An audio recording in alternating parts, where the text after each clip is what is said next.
Hoje você vai conhecer o caminho secreto que seus dados fazem pela internet.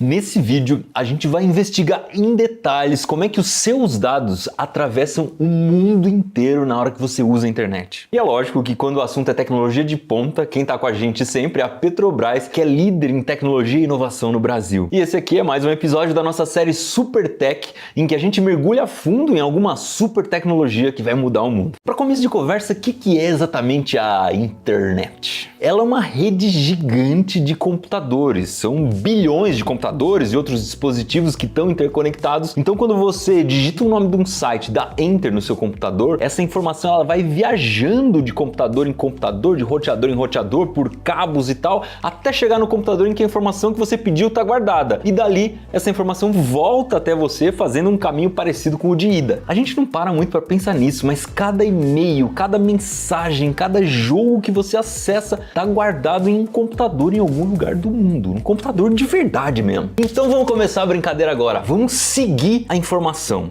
Eu vou tentar acessar o site da NASA aqui e a gente consegue descobrir por onde esse meu pedido de acesso ao site está passando, porque eu tenho que mandar uma mensagem na internet. Ô NASA, quero ver seu site. E aí essa informação vai navegando até chegar nos servidores da NASA e depois volta para mim. Então tem um comando que a gente dá aqui no computador, eu escrevo tracert e ele vai dando os IPs. Os IPs são como um RG dos computadores em que a informação está passando. Vou fazer isso agora. Tracert nasa.org. Não estou fazendo nada hacker aqui, tá? Qualquer pessoa pode usar esse comando, não tem problema nenhum. Olha que legal. Já tenho o primeiro IP aqui, aí eu vou num site que ele consegue dizer de qual cidade é aquele IP. São Paulo, Brasil. Meio óbvio, né? Onde eu tô nesse momento agora. Então vamos colocar no ar. Que caminho doido, vocês não vão acreditar. Eu vou pegar todas as cidades e depois a gente coloca tudo. A informação saiu de São Paulo, viajou até Madrid, na Espanha, depois voltou para a América, numa cidade que chama Broomfield, nos Estados Unidos, até chegar no servidor em que está hospedado o site da NASA, em Windsor, no Canadá. Passou por 4 países diferentes e, no fim, a Estação Espacial dos Estados Unidos fica hospedada no Canadá. Agora eu quero ver a JAXA, a Agência Espacial Japonesa. Agora o passeio foi maior. Saímos de São Paulo, fomos até Madrid de novo. Aí a gente volta para Miami, nos Estados Unidos, passa por Dallas e Los Angeles. E aí uma coisa interessante, de Los Angeles até o Japão é mais fácil pelo Oceano Pacífico, mas então a gente vai ter que dar uma saída no mapa e voltar pelo outro lado, até Osaka, no Japão. Vamos ver a Agência Espacial Europeia, ESA.int.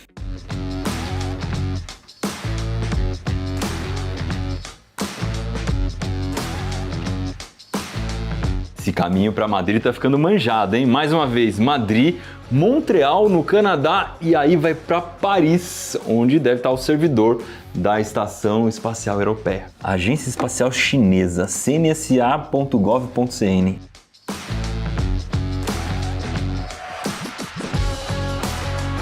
São Paulo, Madrid para variar, Pequim. Não dá para deixar de fora a agência russa, né? São Paulo, Madrid, Moscou. Nossa, o mapa ficou chique no último, né? Agora, passa um monte de coisa pela Espanha. Por quê? Vai para Madrid, volta para América, vai para Europa de novo, depois o site da NASA no Canadá. Qual que é a lógica dessas coisas? Primeira coisa que a gente tem que pensar é o que está carregando esses dados entre os países. Será que essa conexão podia ser feita via rádio? Até poderia, mas tem um detalhe que atrapalha bastante. A Terra é redonda. Para uma comunicação via rádio funcionar de um jeito legal, pegar bem mesmo, uma antena tem que estar vendo a outra, tem que ter um caminho direto entre uma e outra. A gente consegue até refletir as ondas de rádio na atmosfera, mas não é o ideal quando a gente está pensando para um uso pesado como o da internet. Então agora imagina, que tamanho de antena você precisaria colocar no Brasil para que você pudesse ter uma linha reta até a Espanha? Olha, eu tô com um alfinete na mão aqui que ele teria uns 1000 quilômetros de comprimento, mais ou menos, se fosse uma antena. Mesmo a gente espetando aqui em São Paulo, você não tem visão até a Espanha. A solução para transportar esses dados é um pouco mais roots do que a gente normalmente imagina. Eles passam por cabos submarinos, cabos que atravessam debaixo do mar de um continente para o outro, e tem um monte. E mais, esses cabos não são elétricos, não é um cobre que passa por lá não.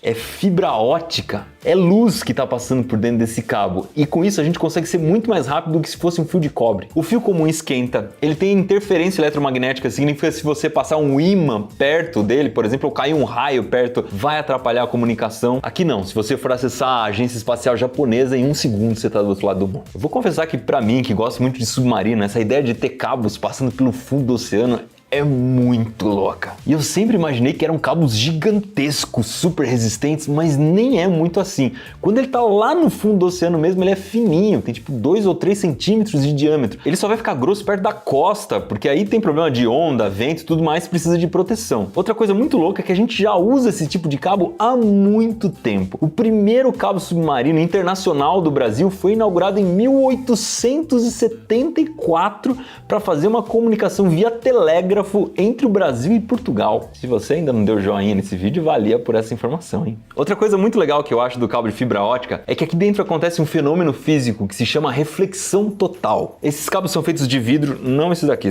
são de plástico mesmo, é só de brinquedo, mas os que passam debaixo do oceano são feitos de vidro, e a divisa do vidro com o ar ou com o próprio cabo serve de espelho.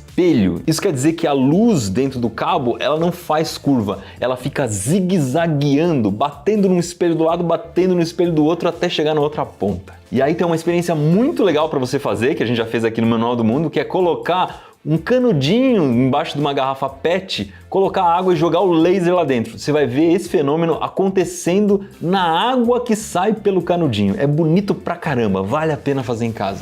Se você quiser ver um mapa muito legal desses cabos, tem um site que mostra tudo, é submarinecablemap.com.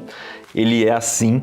E aqui você consegue clicar em cada cabo e ver quando ele foi instalado, qual é o comprimento dele. Esse aqui, por exemplo, ligando os Estados Unidos à Europa, tem 7.000 quilômetros.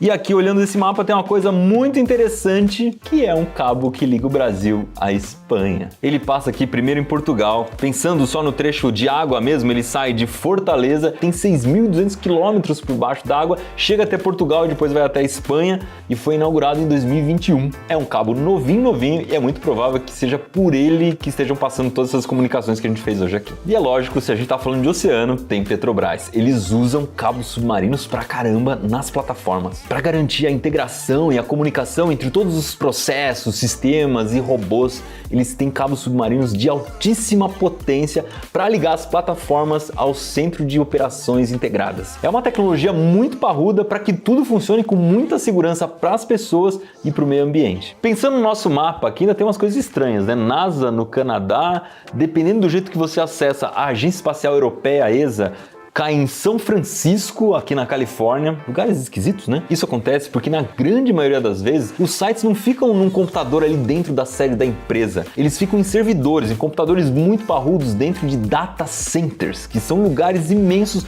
lotados de servidores que abrigam milhares de sites. E aí não importa de que país você é. Aqui no Brasil a gente pode contratar o serviço de um data center que fica no Canadá sem problema nenhum. Os sites podem estar espalhados por vários data centers diferentes. Inclusive isso é muito legal porque dependendo da região que você acessar esse site, você vai acessar um servidor que está mais perto de você e a conexão fica mais rápida. Isso significa também que se um servidor falhar num data center, você consegue acessar por outro servidor que está em outro lugar diferente. E tudo isso que eu estou falando é o princípio da computação em nuvem. Se você nunca ouviu falar disso, significa que esses dados, eles não estão num computador definido, que a gente sabe exatamente onde ele está, não. Os dados estão espalhados por vários data centers pelo mundo e a gente nem sabe exatamente onde as coisas estão. Você consegue acessar isso de qualquer lugar, as informações viajam através do mundo como se houvesse uma nuvem de informações mesmo. Então, com tudo isso, você deve imaginar como é importante um lugar desse, um data center, que reúne informações que não acaba mais, internacionais, vários backups do mundo inteiro. Isso tem que ficar num lugar muito bem protegido, um lugar pouco acessível e de preferência um lugar frio para facilitar a refrigeração, porque essa montanha de computadores esquenta pra caramba. Então, só para vocês terem uma ideia, a Microsoft, por exemplo, tem um data center que fica debaixo d'água na Escócia. O Facebook tem um que fica perto do Círculo Polar Ártico, no norte da Suécia. Tem um que chama Swiss Fort Knox, ele fica nos Alpes suíços, instalado dentro de um antigo bunker que foi construído durante a Guerra Fria. E o maior data center da Europa fica numa mina, 150 metros debaixo da terra. É uma estrutura de 6 andares que usa um rio subterrâneo para refrigerar os computadores. Então agora sim, a gente olha esse mapa e começa a ter um pouco mais de noção do que tá rolando aqui. Não é mais uma coisa tão esquisita. Mas espera um pouco, que eu sei que do outro lado dessa telinha tem algumas pessoas que me dão muito orgulho e que vão perguntar: ué, mas a gente poderia resolver todo esse problemão com satélite em vez de colocar cabo debaixo do mar? Satélites são muito legais, mas eles são muito caros. Se você for pensar que a gente já tinha cabo submarino há mais de 100 anos, poxa, é uma tecnologia que a gente já domina muito, que é relativamente mais fácil do que lançar satélite. Tem vários outros probleminhas, por exemplo, se tiver uma tempestade, pode ser que você perca a comunicação com o satélite, ou se você tiver um equipamento que quebra lá em cima, você não tem como consertar. Mas tem mais uma questão que eu preciso pegar o globo para explicar. Em geral, os satélites de comunicação, eles estão sincronizados com a rotação da Terra. O que significa isso?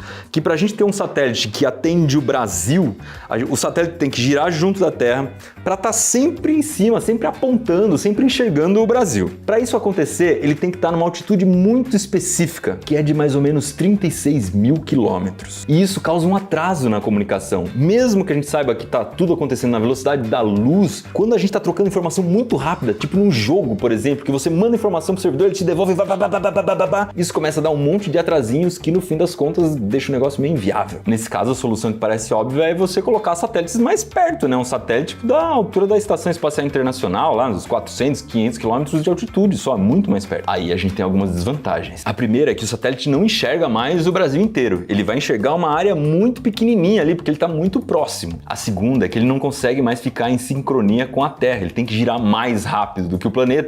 E se ele estiver enxergando São Paulo, por exemplo, dali a poucos minutos ele já passou. Então não dá para ele ficar em cima do lugar o tempo todo. Mas apesar de tudo isso, a gente está usando sim esses satélites para trocar dados de internet. São os chamados satélites de órbita baixa. Você já deve ter ouvido falar, por exemplo, da Starlink, que é uma empresa que está lançando um monte de satélites para conseguir levar a internet para todos os lugares do mundo. A questão é que aí, como você não consegue enxergar uma área muito grande, você precisa de um monte de satélites. Centenas ou até milhares de satélites orbitando a Terra. Você vai ter uma constelação de satélites que se comunicam entre si para conseguir dar conta de levar a internet onde os cabos não chegam. Para fechar com chave de ouro, então, vamos botar nesse mapa um satélite geoestacionário que fica a 36 mil quilômetros de distância. E eu vou colocar em escala, com a distância equivalente mesmo. Você vai ver como é longe. Esse aqui seria o perímetro do planeta Terra, o comprimento da linha do Equador.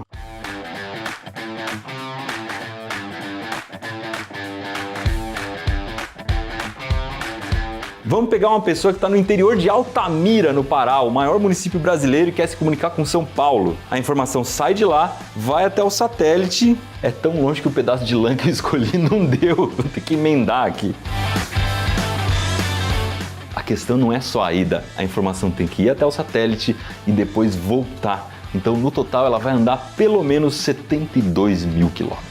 É bem diferente do que a gente está vendo aqui. Só para vocês terem uma ideia, um satélite de órbita baixa estaria proporcionalmente aqui a uns 3 centímetros de distância. Meu, não perde o nosso próximo episódio da série Supertech, que tá ficando muito legal. Se você ainda não assistiu os 2 primeiros episódios dessa série, vale a pena você dar uma olhadinha. A gente mostrou direitinho como é que funciona o 5G e como a inteligência artificial é capaz de aprender a fazer uma imagem de uma pessoa. Patrocínio da Petrobras.